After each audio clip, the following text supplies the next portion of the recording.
लिंदी गांव, जो एक घने जंगल के किनारे बसा था, हमेशा से रहस्यमयी घटनाओं के लिए कुख्यात था। कहते थे कि वहां रात को अजीबोगरीब आवाजें आती थीं और जो भी रात के अंधेरे में जंगल में गया वह फिर कभी वापस नहीं लौटा। लेकिन यह सब सिर्फ कहानियां थीं, या शायद नहीं।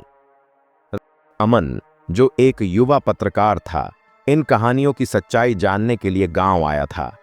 उसे रोमांच पसंद था और वह अंधविश्वासों को नहीं मानता था। गांव वालों ने उसे चेताया, बेटा, इस जंगल में मत जाना, वहां कोई इंसान जिंदा नहीं बचता। लेकिन अमन ने इन चेतावनियों को नजरअंदाज कर दिया। उसने अपनी रिकॉर्डिंग मशीन उठाई और रात के 12 बजे जंगल की ओर चल पड़ा। शुरू में सब कुछ सामान्य लग रहा था, बस हवा की सरसराहट और पेड़ों की हल्की चरमराहट सुनाई दे रही थी। लेकिन फिर अचानक एक जोरदार चीख। अमन ठिठक गया। यह कौन था? उसने खुद से पूछा। भूतिया हवेली और परछाई चीख की दिशा में बढ़ते हुए वह एक पुरानी टूटी फूटी हवेली के सामने पहुंचा। हवेली वीरान थी, दीवारों पर घास उग आई थी और खिड़कियां टूटी हुई थीं, लेकिन अंदर हल्की रोशनी थी। यहां कोई रहता है? उसने मन में सोचा और अंदर चला गया। अंदर कदम रखते ही एक ठंडी हवा का झोंका आया और दरवाजा खुद ब खुद बंद हो गया। अमन का दिल तेजी से धड़कने लगा, लेकिन वह साहस जुटाकर आगे बढ़ा। हॉल में एक पुरानी कुर्सी झूले की तरह हिल रही थी, लेकिन वहां कोई नहीं था। दीवारों पर पुराने धूल से ढके चित्र लगे थे। एक तस्वीर में एक परिवार था, पति, पत्नी और एक छोटी बच्ची, लेकिन उनकी आंखें उसे घूर रही थीं।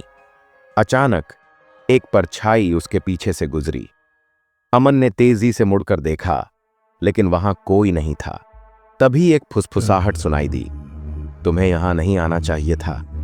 सच्चाई सामने आई। अमन के रोंगटे खड़े हो गए। उसने अपनी रिकॉर्डिंग मशीन निकाली और वहां हो रही हर आवाज को रिकॉर्ड करने लगा। तभी एक पुराना दरवाजा अपने आप खुला और अमन अंदर गया। वहां एक पुराना लकड़ी का संदूक रखा था। जैसे ही उसने उसे खोला, अंदर कुछ पुराने दस्तावेज और एक डायरी मिली। डायरी किसी सुधीर वर्मा नाम के व्यक्ति की थी।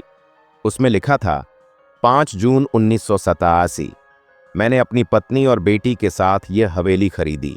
सब कुछ ठीक था, लेकिन फिर कुछ अजीब घटनाएं होने लगीं।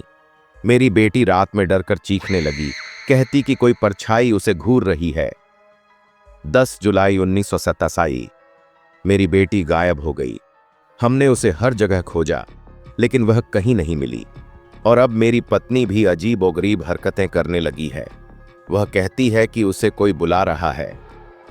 15 अगस्त 1987, मेरी पत्नी ने आत्महत्या कर ली। मैं अब इस हवेली में अकेला हूं। मुझे लगता है कि अगला नंबर मेरा है। अगर कोई यह डायरी पढ़ रहा है तो प्लीज यहां से भाग जाओ, इससे पहले कि बहुत देर हो जाए। अमन के हाथ कांपने लगे। तभी हवेली में फिर से वही डरावनी आवाज गूंजी, भाग जाओ।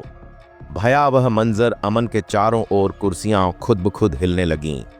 खिड़कियां तेज आवाज से बंद होने लगीं। उसने देखा कि एक सफेद साया धीरे धीरे उसकी ओर बढ़ रहा है। वह भागने के लिए मुड़ा, लेकिन दरवाजा बंद हो चुका था। साया अब साफ दिखने लगा। एक महिला की परछाई, जिसकी आंखें सुर्ख लाल थीं। तुम कौन हो?